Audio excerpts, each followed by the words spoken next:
دنیا میں بھی برباد ہو جاؤ گے، آخرت میں بھی برباد۔ آپ سوچیں نا کتنا بڑا گناہ ہے کہ شب برات ماں باپ کا نافرمانی۔ اچھی صرف شب برات نہیں، شب قدر کی فضیلت جب آپ سنو گے، یہ کچھ گناہ تو ایسے ہیں، یہ وہ لسٹ ہے جو ہر بڑی رات میں آپ سنتے ہو کہ فلاں یہ سب بخشے جائیں گے، یہ نہیں بخشے جائیں گے، ہر لسٹ میں آپ کو ماں باپ کا نافرمان ملے گا۔ اتنا بڑا گناہ ہے، لیکن ماں باپ کو راضی نہیں کرتے۔ خدا را ایسا نہ کرو، چلے جاؤ ان کے پاس، ان کے پیر چومو، ان کے ہاتھ چومو، ان سے معافی مانگو، ان کو کہو کہ مجھے معاف کر دو، مجھ سے راضی رہنا۔ آپ ذرا سوچو یہ کتنی کمال کی ہستیاں ہیں۔ حدیث پاک میں آتا ہے جو اپنے ماں باپ کو محبت کی نگاہ سے دیکھے، صرف دیکھے، ذرا سننا حدیث کو، محبت کی نگاہ سے دیکھے، اللہ حج مقبول کا ثواب عطا فرماتا ہے۔ صحابی نے عرض کی حضور وَإِن نَظَرَ كُلَّ يَوْمٍ مِئَةَ مَرَّةٍ، حضور کوئی 100 بار دیکھے؟ اللہ کے حبیب فرماتے اللہ اکبر و اطیب، کوئی 100 بار دیکھے، اس کا مطلب یہ ہوا کوئی 100 بار دیکھے اللہ 100 حج کا ثواب عطا فرماتا۔ اب میرا سوال ہے آپ سے، صرف دیکھنے پر حج کا ثواب ہے، خدمت پر ثواب کتنا ہوگا؟ پیر دبانے پر ثواب کتنا ہوگا؟ دوائی لانے پر ثواب کتنا ہوگا؟ ویل چیئر چلانے کا ثواب کتنا ہوگا؟ اگر ان کی کسی وجہ سے میں کوئی ان کی خدمت کر رہا ہوں تو کتنا ثواب ہوگا یار دیکھنے پر حج کا ثواب۔ مگر آج تو جب خدمت کی باری آتی ہے تو بچہ جی چراتا ہے۔ میں صحیح بتاؤں، لکی ہے وہ اولاد جن کو ماں باپ کی خدمت کا موقع مل گیا، بڑھاپے میں ملے اور خدمت کا موقع ملا۔ کئی ماں باپ ایسے ہیں یقین کرو جنہوں نے خدمت کا موقع ہی نہیں دیا، ہماری خدمت کرتے کرتے ہی چلے گئے، ہماری تو باری نہیں آنے دی، وہ ہماری خدمت کرتے رہے چلے گئے۔ اگر تمہاری باری آئی ہے نا، وہ بیمار ہیں، تمہیں دوائی دلانے کا موقع مل رہا ہے، ان کی خدمت کرنے کا موقع مل رہا ہے، انہیں ٹائم دینے کا موقع مل رہا ہے، تم لکی ہو، تمہارے لیے جنت کا راستہ رب نے کھول دیا۔ اس کو سعادت سمجھنا، بوجھ نہ سمجھنا۔ مگر آج حال یہ ہے کہ بیٹا باپ سے کہتا ہے وہ یہ میرا ہے تمہارا نہیں ہے، میں نے کمایا ہے، آپ تو نوکری کرتے تھے، آپ کے پاس تھا کیا؟ میں نے سب کچھ کیا، یہ گھر میں نے بنایا ہے۔ توبہ توبہ توبہ، یہ انداز رکھو گے ماں باپ کے ساتھ ہیں؟ سوچو جب میں اور آپ پیدا ہوئے تھے نا، کپڑے نہیں تھے جسم پر، باپ کہہ دیتا نا یہ تیرا ہے یہ میرا ہے تو ننگے ہی رہ جاتے ہیں۔ لباس پہنایا میرے باپ نے، انگلی پکڑ کر چلایا، کھلایا، تعلیم دلائی، تربیت کی، سب دنیا میں دیا۔ میرے باپ نے کبھی نہیں کہا یہ میرا ہے، میری ماں نے کبھی، ارے انہوں نے اپنی خواہشیں پیچھے رکھی، ہماری خواہشیں پوری کی۔ شاید اپنے لیے لباس نہیں خریدا، ہمارے لیے لباس خریدا، اپنے لیے جوتے نہیں خریدے ہوں گے، ہماری ضد پر ہمیں نئے نئے جوتے دلائے، اور آج کہتے میرا ہے۔ کبھی مت کہنا۔ دیکھو ایک بات یاد رکھو، یہ جو بوڑھے ماں باپ ہیں نا، یہ آپ سے کچھ نہیں لیتے، آپ ان کو صرف یہ احساس دلاؤ کہ سب آپ کا ہے، میرا جو کچھ ہے آپ کا ہے، میں خود آپ کا ہوں، یہ لے کے تھوڑی چلے جائیں گے یار۔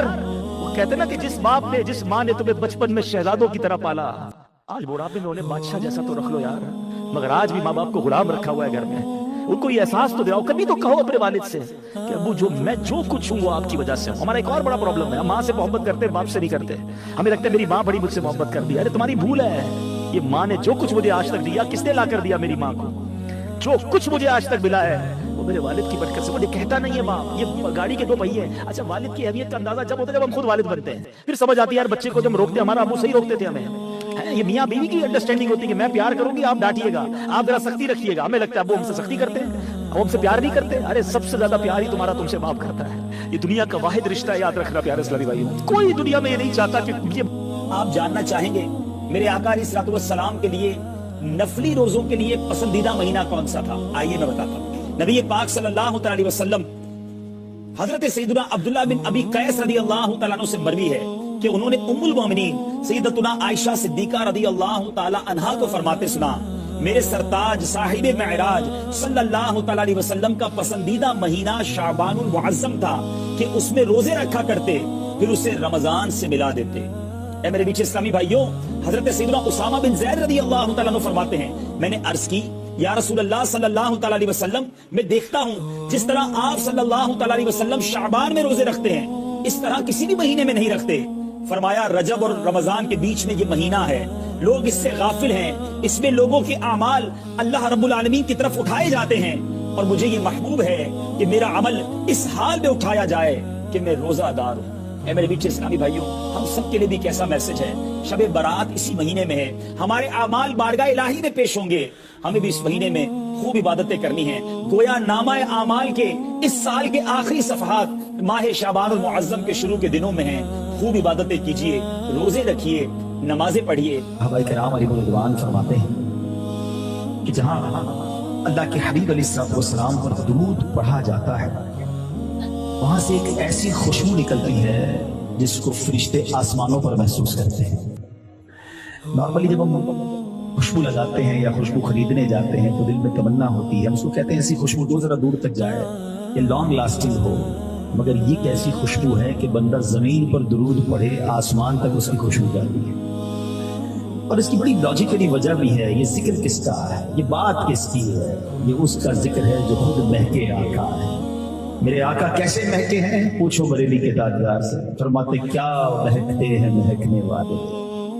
بڑے آئے مہکنے والے, بڑے بڑے پرفیوم لگائے, بڑے مہنگے لوگ عطر لگاتے ہیں, مگر امام عشق و محبت کہتے ہیں کیا مہکتے ہیں مہکنے والے, بو پہ چلتے ہیں بھٹکنے والے.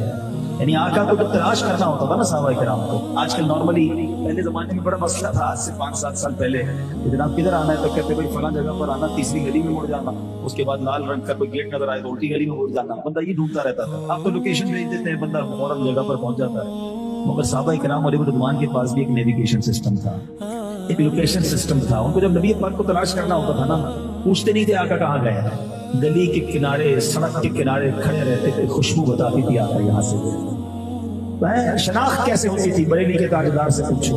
وہ فرماتے انبر زمین عبیر ہوا مشک تر غبار. کہتے گلی کا حال کیا ہو جاتا تھا کہ زمین انبر جیسی ہو جاتی, غبار مشک جیسا ہو جاتا, ہوا عبیر ہو جاتی.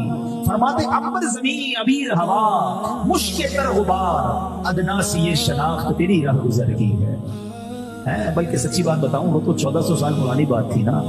آج بھی کسی کو مدینے لے جاؤ, عاشق رسول ہو, دل جو ہے وہ عشق رسول سے بھرا ہوا ہو, آنکھوں پہ پٹی باندھ دو, اسے نہ بتاؤ کہاں لے جا رہے ہو, وہ مدینے میں داخل ہوگا تو بتا دے گا یہ ہوائیں اور ہیں. اب تو خوشبو لگاتے پتہ کیوں ہے؟ میرا اور آپ کو خوشبو لگانے کا مقصد کیا ہے؟ کہ میرے اور آپ کے پسینے سے جو بو نکلتی ہے نا, اس سے کسی کو تکلیف نہ ہو, مجھے بھی نہ ہو, کسی اور کو بھی نہ ہو. باڈی اسپرے بندہ کرتا ہے, عطر لگاتا ہے, مگر میرے آقا وہ ہیں جن کا پسینہ مشک سے زیادہ خوشبودار ہے. اچھا کیسا خوشبودار ہے کہ ایک بار صحابی رسول آئے, کہتے ہیں حضور بچی کی شادی ہے اور خوشبو چاہیے. عرب کے لوگ بڑی خوشبو لگاتے ہیں. میں اللہ سے دعا کرتا ہوں رب کریم آپ کو جلدی جلدی مکے مدینے کی حاضری عطا فرمائے. جب وہاں جائیں گے بڑی مہنگی مہنگی عطر کی دکانیں, بڑا مہنگا عطر, وہ خوشبو بڑی شوق سے لگاتے ہیں. صحابی رسول نے کہا حضور بچی کی شادی خوشبو چاہیے. پیارے آقا علیہ السلام نے ان کو پیسے نہیں دیے کہ یہ پیسے لو جا کے عطر خرید لو. فرمایا کل آنا, کھلے منہ والی شیشی لے کر آنا, ساتھ ایک لکڑی کا ٹکڑا بھی لانا. وہ صحابی حاضر ہوئے اور کھلے منہ والی شیشی لے کر آ گئے. پیارے آقا علیہ السلام نے ان کے سامنے ہی اپنے مبارک ہاتھوں سے پسینہ نکالنا شروع کیا. اچھا پسینہ مبارک نکالا اور اس شیشی میں بھر دیا اور کہا کہ جاؤ اپنی بیٹی کو دے دو جس کی شادی ہونے والی ہے, اس سے کہو کہ جب خوشبو کی ضرورت ہے تو اسے لگا دیا جائے. صحابی بھی کتنے فرما بردار, کیسے عاشق. یہ نہیں کہتے حضور میں نے خوشبو مانگی آپ تو پسینہ دے رہے, اپنے گھر پہنچ گئے, اپنی بیٹی کو دیا. اللہ اکبر, بیٹی بھی فرما بردار. آج تک تو دلہنوں کی لسٹ ہی ختم نہیں ہوتی. وہ صحابیہ بھی ہیں, آقا کی امتی ہیں, صحابی کی بیٹی ہیں, کہتی مرحبا. اب جب وہ پسینہ مبارک لگانا شروع کیا نا, میں اور آپ خوشبو لگائیں تو ایک کمرہ مہک جاتا ہوگا. جب اس صحابیہ نے, اس دلہن نے نبی پاک کا پسینہ لگایا, وہ پورا گھر مدینے میں مہکنے لگ گیا. حدیث کی کتابیں اٹھائیں, حدیث کی کتابوں میں اس گھر کو بیت المطیبین, خوشبو والا گھر مشہور ہو گیا, کیونکہ میرے آقا کا پسینہ وہاں استعمال ہوتا ہے. اللہ اکبر. جب میرے آقا ایسا کمال دکھائیں, ایسا معجزہ عطا فرمائیں, پسینے کی ایسی خوشبو عطا فرمائیں, تو قلم رضا کیسے خاموش رہ سکتا ہے؟ اعلیٰ حضرت کیا خوب بات لکھتے ہیں, فرماتے ہیں واللہ جو مل جائے میرے گل کا پسینہ, واللہ جو مل جائے میرے گل کا پسینہ, مانگے نہ کبھی عطر نہ پھر چاہے دلہن پھول, کیوں سرکاب قدم ہے تنے سلطان زمن پھول, لب پھول بدن پھول زکن پھول دہن. تو پھر کیوں نہ آقا سے محبت ہے, دنیا داروں کے پیچھے کیوں بھاگیں؟ ہم تو اس سے پیار کرتے ہیں جس کا پسینہ بھی مشک سے زیادہ خوشبودار ہے. تو اگر واقعی کسی سے پیار کرنا ہے, کسی کو فالو کرنا ہے, کسی سے انسپائر ہونا ہے, کسی کا دیوانہ بننا ہے, تو نبی پاک سے زیادہ باکمال ہستی کوئی نہیں دنیا. میں دنیا کے جس حسین سے آپ کو محبت ہے نا, دو ہی چیزیں میں بتاتا ہوں, باقی میں نبی پاک کے چہرے کی بات, آنکھوں کی بات, مبارک ہاتھوں کی, مبارک زلفوں کی بات کیا کروں. وہ دو چیزیں جو نارملی انسان کی وہ ہوتی ہیں جس سے دوسرا انسان گن کھاتا ہے, ایک پسینہ اور دوسرا تھوک. کسی کا تھوک بالکل اچھا نہیں لگتا. ابھی تو پسینے کی بات کی نا, نبی پاک کا پسینہ کیسا, آپ کچھ لعاب دہن کی بات بھی کر لیتے ہیں. ایک صحابی حضرت عتبہ بن فرقد رضی اللہ عنہ, آپ کی 4 ازواج تھی, 4 بیویاں تھیں. اچھا عرب کے لوگ میں نے بھی بتایا خوشبو بہت لگاتے ہیں, تو وہ بھی اپنے شوہر کے لیے زینت کرتی, خوشبو لگاتی, جائز اچھی بات ہے. مگر وہ ایک بات نوٹ کرتی تھی کہ ہم جتنی مہنگی خوشبو لگا لیں, حضرت عتبہ میں سے جو خوشبو آتی ہے نا وہ ہم سب سے نرالی ہے. اچھا وہ گھر میں تھی تو یہ بھی دیکھتی تھی کہ آپ لوگ خوشبو استعمال بھی نہیں کرتے, نہ دیکھا بھی نہیں کبھی وہ خوشبو استعمال کرتے, کدھر چھپائی ہوئی ہے وہ خوشبو,